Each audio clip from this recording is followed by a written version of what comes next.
out of school.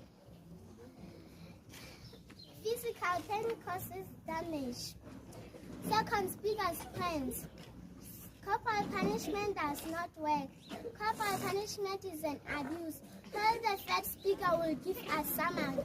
Getting straight to my first point being corporal punishment lead to dropouts. Ladies and gentlemen, children do not want to be in an environment which is not safe, as well as parents. So once learners realize that they are punished with pain, they leave school. My dear opponents, does that make you happy? Physical pain causes damage. It can be permanent damage or temporary. Some students became disabled. You smack a child and the hand get damaged. Sometimes teachers don't punish us.